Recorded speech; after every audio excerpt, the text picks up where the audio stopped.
स्वागत है बॉलीवुड क्रेजीज में। सबसे पहले तो आपकी जो कास्ट की गई वेब सीरीज सॉरी मूवी है, काफ़ी धमाल मचा रही है। बंदा, सिर्फ एक बंदा काफ़ी है।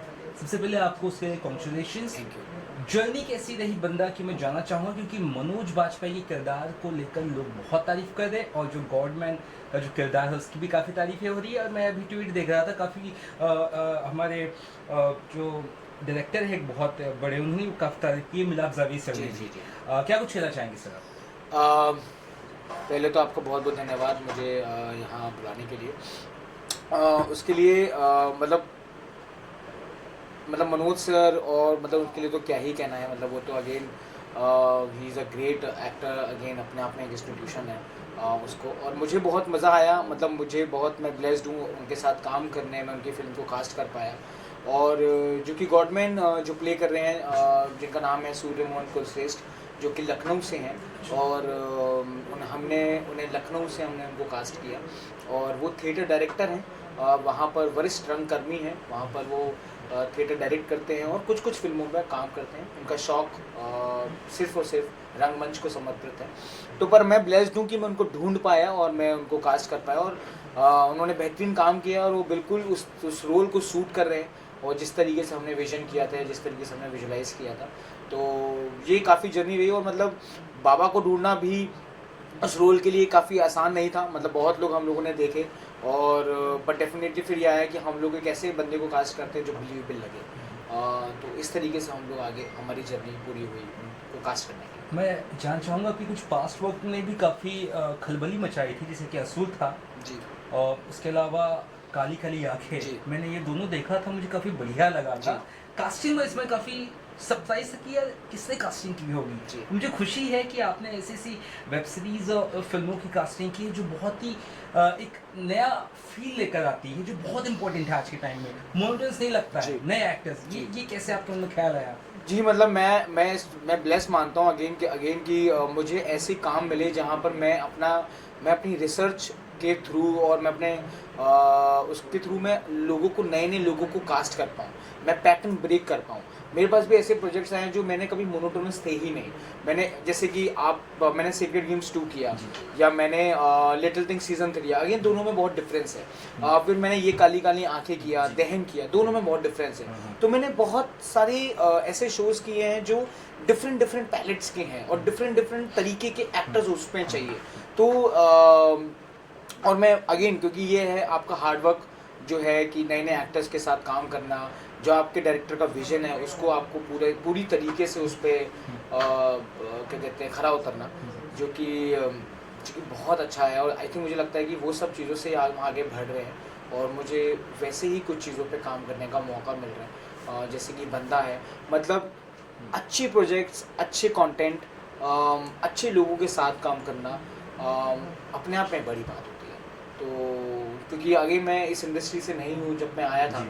और इस इंडस्ट्री में अपना हिस्सा बनाना और ऐसे अच्छे लोगों के साथ काम करना, लोगों का मुझे जानना, ये मेरे लिए बहुत बड़ी बात है। और शिवम जी, मैं थोड़ा पास में जाना चाहूँगा और आपसे ये जानना चाहूँगा कि आगरा से मुंबई का सफ़र कितना आसान है, कितना मुश्किल था? क्योंकि पास करना बहुत ज़रूरी है, क्योंकि कास्टिंग डायरेक्शन इतना आसान नहीं है और इसमें जगह बनाना जी, जो आपने बनाई है, जी। ये कैसा कुछ जी, मैं था? मैं आगरा से बिलॉन्ग करता हूँ। जी। और तो जब मैं 14 साल का था तो मैं अपने घर से भाग गया था।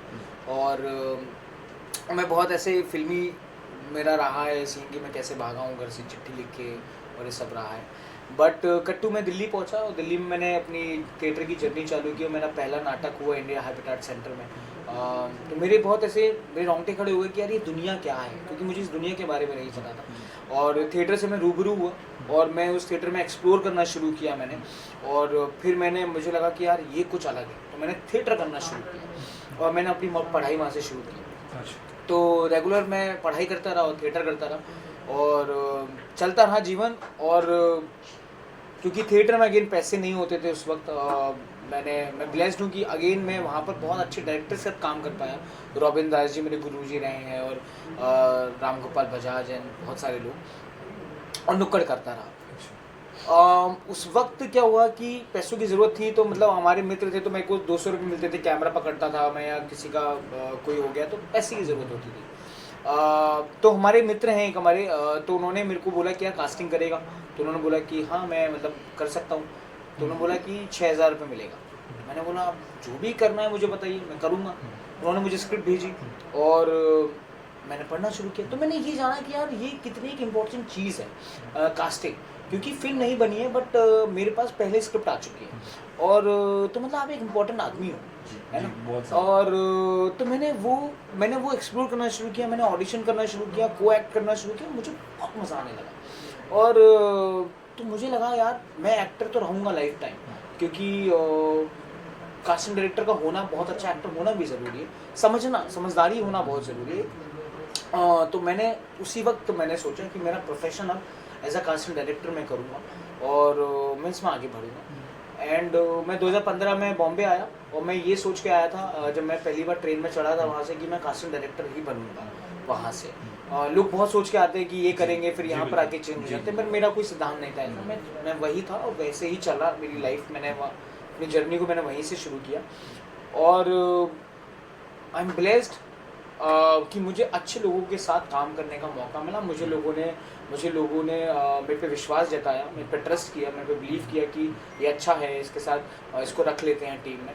मैं उन लोगों का बहुत थैंक यू हूँ कि जिन्होंने मुझे रखा अपने साथ। तो मेरी पहली फिल्म थी कियन का, मेरी पहली, दूसरी फिर ट्रैप, डैडी, और फिर ऐसे चलता रहा। और मेरी एज एन एसोसिएट फिल्म थी रेड, मिर्ज़ापुर, 32 किलोमीटर चालू, और मेरी पहली इंडिविजुअल फिल्म थी कानपुरी है। उसके बाद फिर चोक्ड हुई, अनुराग कश्यप जी के साथ काम किया। सेक्रेड गेम्स सीज़न 2 में मैंने एज एन एसोसिएट काम किया, और फिर ऐसे मैंने लाइफ को आगे बढ़ाया। और तो हाँ ये है। अगर मैं पूछूं सर आपसे कि ओटीटी अगर नहीं होता तो शिवम गुप्ता कहाँ होता? सी अगेन, ओटीटी नहीं होता तो शिवम गुप्ता हो सकता है कि शायद थोड़ा और अभी और मेहनत कर रहा होता चीज़ों को करने के लिए, और मुझे लगता है कि शिवम गुप्ता के साथ और भी बहुत सारे लोग मेहनत कर रहे होते जी, जी। कि जो अपने एक जिनका एक जिनको जहाँ पहुँचना है तो वो और मेहनत कर रहे होते, और एक बहुत कंपटीशन होता है लाइफ में। But again, OTT has given a lot of work to us, to everyone, to actors, to crew. तो उस वजह से काफ़ी चीज़ें आई, और मुझे लगता है कि उस वजह से हम लोग के थ्रू या एक्टर्स हम लोग कास्ट कर पाए और प्लेटफॉर्म्स को दे पाए, और प्लेटफॉर्म्स को पता है कि नए एक्टर्स आजकल कितना गेम को नेक्स्ट लेवल बना रहे हैं। तो वो है। और हाँ मतलब मुझे लगता है कि मैं और मेहनत कर रहा होता OTT नहीं होता तो। जी शिवम जी, ओटीटी फिल्मों की एक अलग भाषा होती है, और जो कमर्शियल सिनेमा जो थिएटर में रिलीज होता है उसकी एक अलग भाषा होती है।